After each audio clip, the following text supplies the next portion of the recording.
আসসালামু আলাইকুম, শুভ সকাল। আশা করি সবাই ভালো আছেন। আলহামদুলিল্লাহ, আপনাদের দোয়ায় আমরাও ভালো আছি। তো সকালের ওয়েদারটা দেখেন কি মেঘলা। ভয়ের চোটে তাড়াতাড়ি লাকড়ি লুকড়ি সব গুছায় থুয়ে দিলাম। তো আমি আপনাদের সকালবেলা সবাইকে আমার ব্লগ দেখার জন্য আমন্ত্রণ জানালাম। তো এখানে আমি ঘরদোর ঝাড়ু দিয়ে পিঁড়াগুলো ঝাড়ু দিয়ে নিচ্ছি। তো আমি বাংলাদেশের ছোট্ট একটা কোনায় ছোট্ট একটা জায়গায় বসবাস করি। সেটা হচ্ছে নারায়ণগঞ্জ জেলার ছোট্ট একটা গ্রামে বাস করি আমি। তো আপনাদের সবাইকে শুভেচ্ছা জানাচ্ছি আমার এই ব্লগ দেখার জন্য। তো এখানে আমি চুলার পাটটাও ঝাড়ু দিয়ে নিচ্ছি।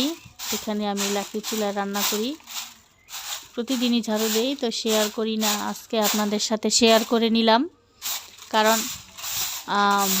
একটা কোথায় রান্না করি সেই জায়গাটা যদি আমি না পরিষ্কার করি কী রকম হয়, তো আপনাদের সাথে এই জন্য শেয়ার করলাম। তো উঠানটাও ঝাড়ু দিয়ে নিচ্ছি। দেখেন এখনও মোজা খোলা হয়নি, আর রোদের তো চেহারাই দেখা যায় না, আর শিশির করে ঠান্ডা বাতাস বইছে। তো আজকে শীতের দিন কি করব, সব কাজ আপনাদের সাথে শেয়ার করব। যদি আমার এই ভিডিওটা ভালো লাগে অবশ্যই আমার পাশে থাকবেন, একটা লাইক কমেন্ট শেয়ার করবেন, সাবস্ক্রাইব করে দিবেন প্লিজ। একটা আপনাদের এই সাবস্ক্রাইব আর শেয়ারে আমার নতুনত্ব একটা ভিডিও করতে সাহায্য করবে, আর আমার এই ব্লগটা স্বাবলম্বী হবে, আমি নিজেও স্বাবলম্বী হব ইনশাল্লাহ আশা করি। তো মুরগিগুলো ছেড়ে নিলাম খোয়ার থেকে। ওই যে দেখেন ডিম পাড়ছে মুরগিতে। তো এই ডিম দেশি মুরগির ডিম। তো আমি ওদিন এই দেশি মুরগির ডিম বিক্রি করে সবজি কিনেছি, সেটা আপনাদের সামনে শেয়ার করিনি। তো শীতের এই কনকনে আদা চা, যেটাকে আমি রং চা বলি, আদা দিয়ে নিয়েছি, আর এখানে বিস্কুট নিয়ে নিয়েছি। এখন চা খেতে খেতে আমরা চিন্তা করতেছি কি রান্না করব, যেহেতু শীত, বাহিরেই রান্না করার চেষ্টা করব। তো ওই ভাবি একদিন যে খিচুড়ি দিয়েছিল সেই খিচুড়ি আবার দিয়েছে, আজকে আবার রান্না করেছে। তো খিচুড়িটা অনেক সুন্দর কালারটা, আর মজাও হয়েছে।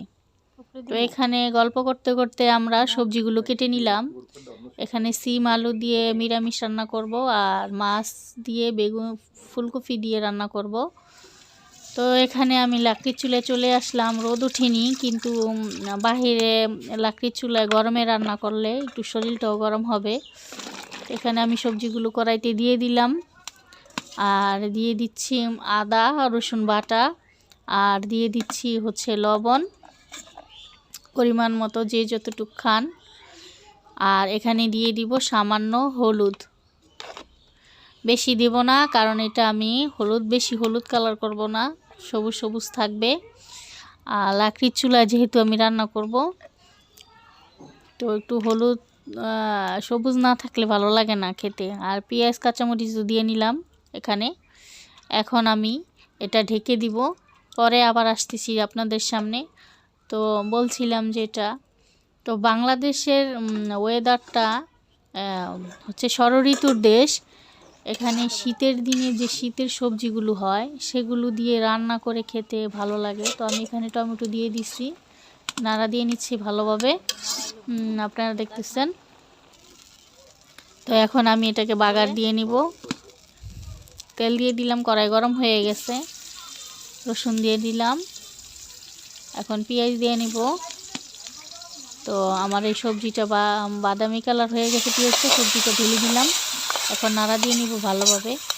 তো শীতের এই সবজি দিয়ে, শীতের দিনে যে সবজি খেলে যে একটা আলাদা শীতের একটা ঘ্রাণ সবজি থেকে, আপনারা সবাই বাসায় রান্না করেন, আপনারা তো জানেন। আর এখানে আমি দিয়ে নিলাম ধনেপাতা সবজিতে। একদিন রান্না করলে মনে হয় পরের দিন মুড়ি দিয়ে এই সবজি দিয়ে খাওয়া যায়। শুকনো মরিচের ফাঁকে দিয়ে নিলাম একটু ঝালের জন্য, আপনারা না খাইলে এটা স্কিপ করে যেতে পারেন। তো এই সবজি দিয়ে সকালবেলা মুড়ি দিয়ে, রাত্রে মুড়ি দিয়ে খেতে ভালো লাগে, গরম গরম সবজি দিয়ে, আর ভাত দিয়েও ভালো লাগে। তো আমি এই জন্য এটা বেশি রান্না করি শীতে। আর এখানে কড়াইতে আমি তেল দিয়ে নিলাম, কড়াই গরম হয়ে গেছে।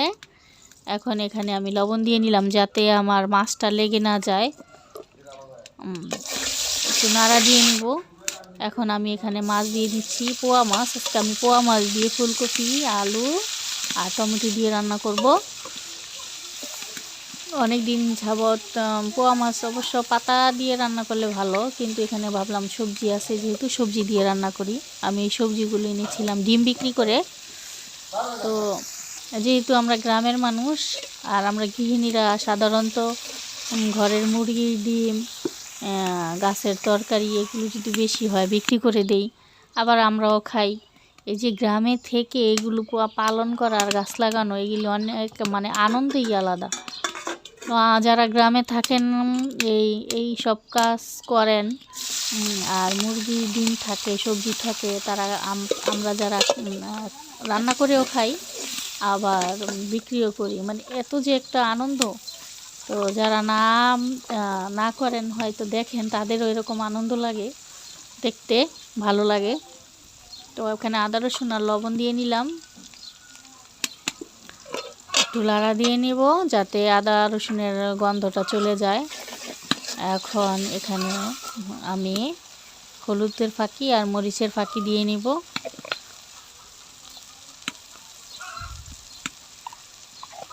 আর রাতের বেলা তো অনেক শীত পড়ে, ভাত খাওয়া যায় না, এই জন্য সবজিটা রান্না করলাম। আর মাছটা তো রান্না করতেছি। দেখুন এখন আমার মশলাটা কষানো হয়ে গেছে। এখন এখানে আমি সবজিগুলো ঢেলে দিচ্ছি। তো ঢেলে দিয়ে একটু নাড়া দিয়ে পরে ঢেকে দিব, যাতে হলুদটা সব সবজির সাথে মিশে যায়।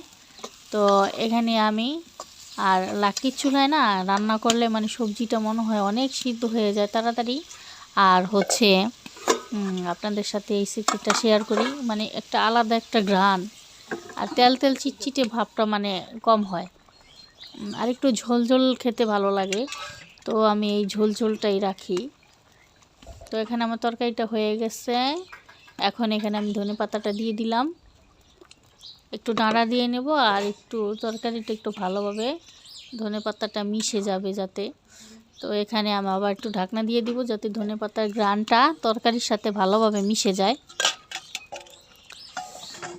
ঢাকনা দিয়ে দিলাম যাতে মিশে যায় তরকারির সাথে। এখন আমার দেখেন আলাদা, আপনারা যদি আমার এই সাথে থাকতেন তাহলে এই ঘ্রাণটা মানে কত যে ভালো লাগে বুঝতে পারতেন। তো আপনারা বাসায় রান্না করে খাবেন, খেলে। তো আমার এখানে রান্না হয়ে গেছে চুলায়। তো মাছ আসলেও আমি এই মলুমদি মাছ, এখানে মলুমদি মাছ নিয়ে নিলাম। আর এখানেই ভাবলাম গরম গরম আগুনের তাপে চুলার কাছে বসে কুটে নিই, কারণ আজকে আর গোসল হবে না। তো এই জন্য আমি এগুলো কেটে নিলাম, যেহেতু সময়ও আছে। মাছগুলো কেমন হয়েছে আমাকে কমেন্ট করে বলবেন প্লিজ আপনারা। আর আমার দুপুরে খাওয়া দাওয়া শেষে, রান্নার শেষে পরে বিকালে মা বক্তবুলি ঘাটে আসলো। এটা হচ্ছে বুড়িগঙ্গা নদী। আমাদের বাড়ি থেকে যেতে এই নদী পরে, নদী দিয়ে পারাপার হই ট্রলারে অথবা ফেরিতেও আছে, গাড়ি দিয়েও ফেরিতে পারাপার হওয়া যায়। দেখেন এখানে লঞ্চটা যাইতেছে, এই যে মানুষগুলো ট্রলার থেকে নামতেছে। এই দেখেন লঞ্চটা, এটা সম্ভবত চাঁদপুর বরিশালের লঞ্চ, খুব দ্রুত চলে। দেখেন নদীতে কি পরিমাণ কুয়াশা। এখন বাজে হচ্ছে আসরের আজান দিচ্ছে, আমি নামাজ পড়ে বের হয়েছি। আর দেখেন কি কুয়াশা, এখনই ঠান্ডা অনেক।